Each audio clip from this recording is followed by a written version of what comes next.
గోరా మగువా ఛానల్కు స్వాగతం. మనం ప్రముఖ సాంఘిక సంస్కర్త, స్వాతంత్ర సమరయోధురాలు అయినటువంటి దుర్గాబాయి దేశ్ముఖ్ గారి జీవిత చరిత్ర తెలుసుకుంటున్నాం కదా. ఈరోజు ఎపిసోడ్లో రంగాచారి గారి సూచన మేరకు దుర్గాబాయి గారు రాజకీయ రంగానికి కాస్త విరామం ఇచ్చారో లేదో తెలుసుకుందాం.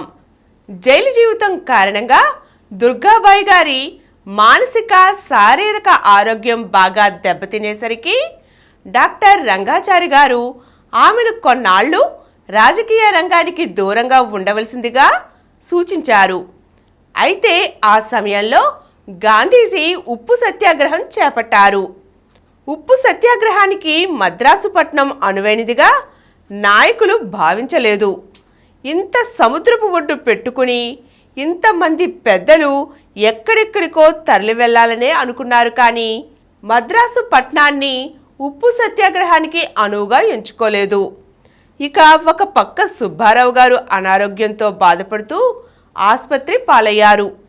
వారి సేవకై భార్య ఉన్నా తనదే బాధ్యతగా భావించి దుర్గాబాయి గారు తోడుగా ఉన్నారు. నాయకుల భిన్నాభిప్రాయాల మధ్యపడి నలిగి చివరికి ఇంత సముద్రం పెట్టుకొని ఇక్కడ ఉప్పు సత్యాగ్రహం జరగకపోతే జనం నవ్వుతారు అని హెచ్చరించి వాదోపవాదాల తరువాత తన దేశభక్తి, ధైర్యం, స్థైర్యం ఉట్టిపడే ఉపన్యాసాలతో ప్రజా సముదాయాన్ని ముగ్ధులను చేసి తన వెంట ఊరేగింపుగా సాగేలా చేశారామె. సముద్ర తీరాన ఉప్పును తయారు చేశారు. ఈ శాసనోల్లంఘన ఫలితంగానే వేలూరు జైల్లో పడేశారు ఆమెని. 1 ఏడాది శిక్ష అనుభవించారు అక్కడ. తరువాత మధుర జైల్లో కఠిన కారాగారవాసమే కాక ఏకాంత కారాగారం కూడా అనుభవించి బయటపడ్డారు. ఈ అనుభవాలు ఆమెలోని మనోస్థిమితాన్ని దెబ్బతీశాయి. అయితే ఆమె మనోనిబ్బరం చెక్కుచెదరలేదు. తండ్రి గారి మరణం, కృష్ణవేణమ్మ గారు కూడా కూతురుతో పాటు జైలులోకి వస్తూ పోతూ ఉండటం, దుర్గాబాయి గారి అస్వస్థత ఇవన్నీ కలిసి ఆమె మార్గాన్ని డాక్టర్ సలహా మేరకు మళ్లించాయి.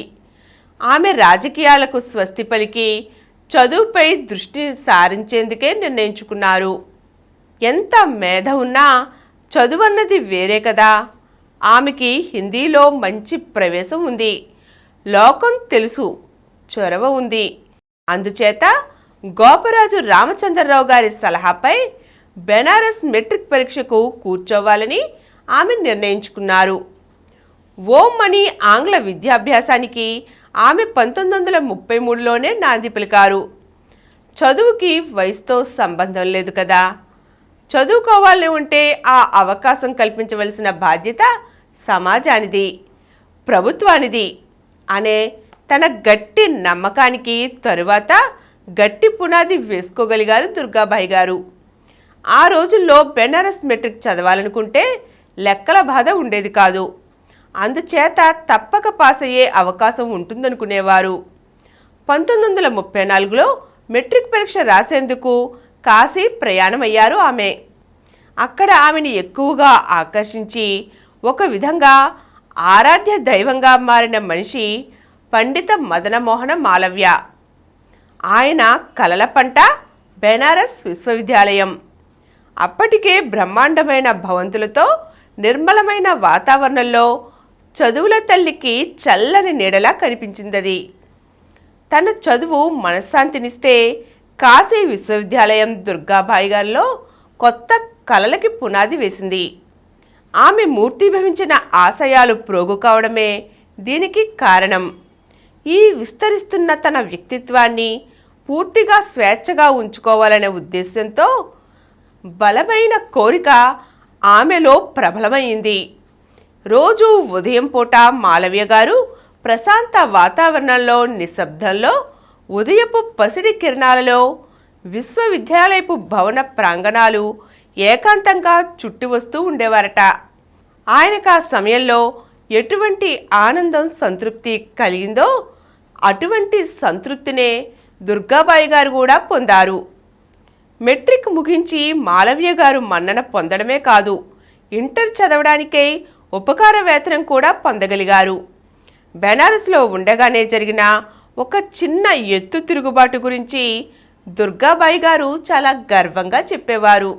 ఆ తిరుగుబాటుతనం ఏమిటో, ఆమెలోని పోరాట స్ఫూర్తి ఏం చేసిందో మనం వచ్చే ఎపిసోడ్లో తెలుసుకుందాం.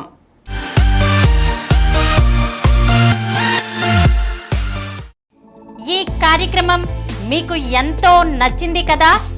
ఇటువంటి మరిన్ని వీడియోల కోసం అనతి కాలంలోనే 20 కోట్ల వ్యూస్ సాధించిన డాక్టర్ సమరం మల్టీ ఛానల్ నెట్వర్క్ సమర్పించు గోరా మగువ ఛానల్కు సబ్స్క్రైబ్ చేయండి, లైక్ చేయండి, మీ ఫ్రెండ్స్కి షేర్ చేయండి.